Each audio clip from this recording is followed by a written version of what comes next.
to root for democracy in their own country. Clearly, we saw a secular upheaval in Egypt and Tunisia, perhaps elsewhere. What about, for those listening in a concerned manner here in Washington, and I believe they do listen now, should you be able to put their minds at rest that this will not be some sort of Islamic fundamentalist emirate at some point in the near future if Gaddafi is overthrown?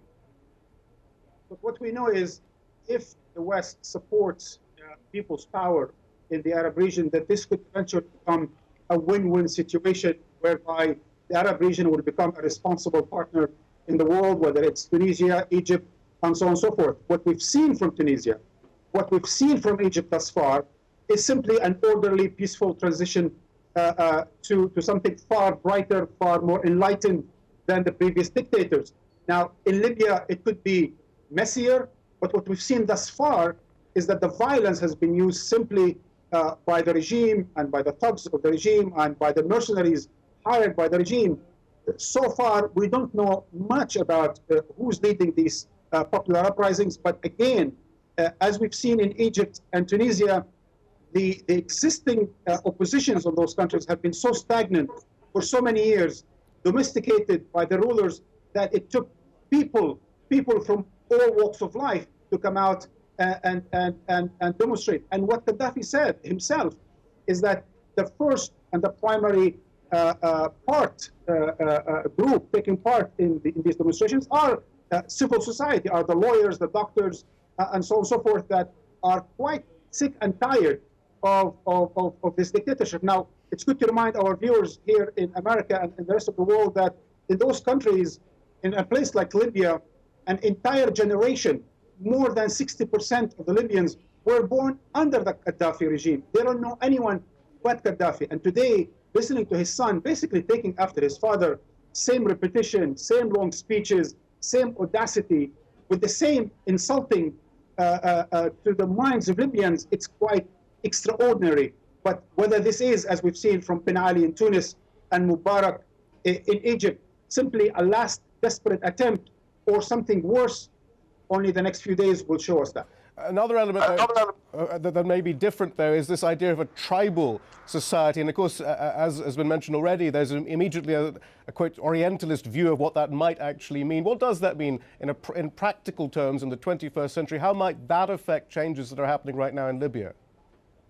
Look, it's true that Libya, to a large degree, remains to be a tribal society. But as he put it, most of the Libyans still live in places like Tripoli and Benghazi and so on and so forth.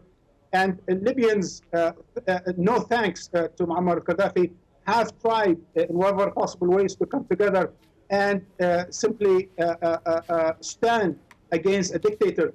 But it has been the Gaddafi regime that has maintained that tribal order, that had played on the divisions among the tribes, and that have tried their best to bribe tribal leaders in order to maintain an autocratic rule for the last 40 years.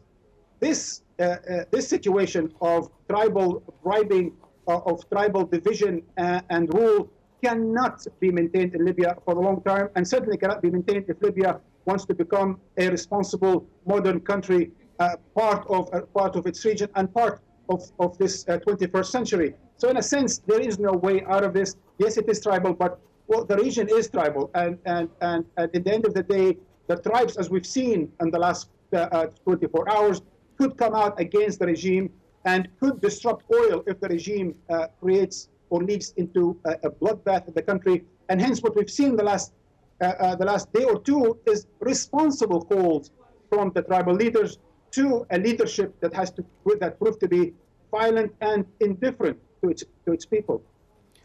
AlJazeera's senior political analyst Marwan Bashar, do stay with us for more analysis in the coming hours. Just to bring you up to date, you're watching Al Jazeera. It's just gone 100 GMT.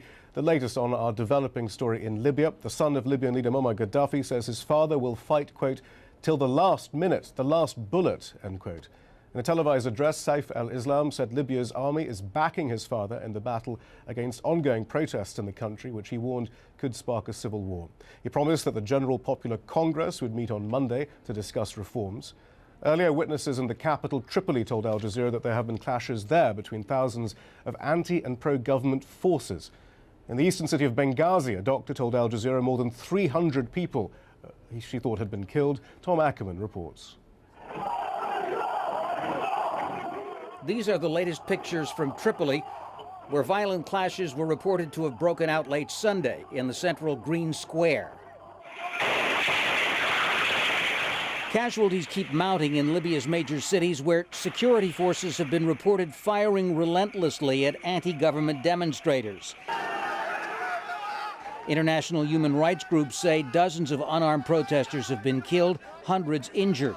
This protester shot outside a government building in Benghazi. Another building was set afire, a scene described by a witness, Ahmed. It's definitely burning, big black smoke coming out.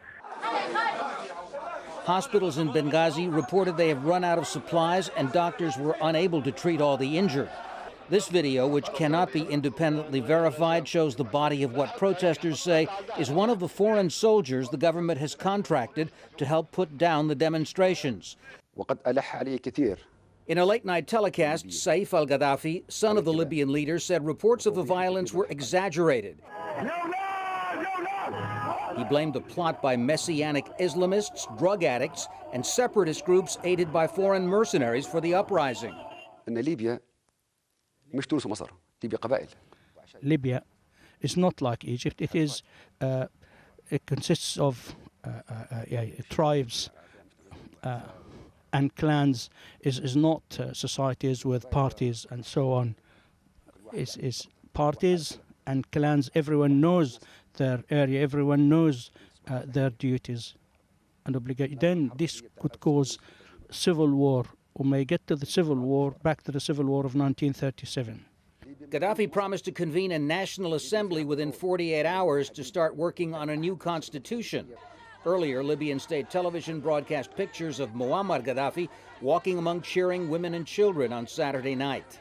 Gaddafi's son said his father will fight the protesters, quote, until the last man standing. And Saif Gaddafi claimed the army still stood behind his father, who has ruled Libya for more than 40 years. Tom Ackerman, Al Jazeera. Saif Gaddafi spoke for 38 minutes in what he called an off-the-cuff address. We should note that the video we received from Libyan television is not the best quality. Here's some of the key moments, though. It developed into big battles in the cities, and it became into a separatist movement, and not only threatening the cohesion of the and unity of the national unity of the country. There was a mistake from the army because citizens tried to attack the army, and of course they were in a situation that psychologically was difficult, and they were angry. The army was not used to dealing with riots, and of course there was exchange of fire. When we have 14 deaths, 84 in Benghazi. So we see the media, mass media, exaggerating, and in fact they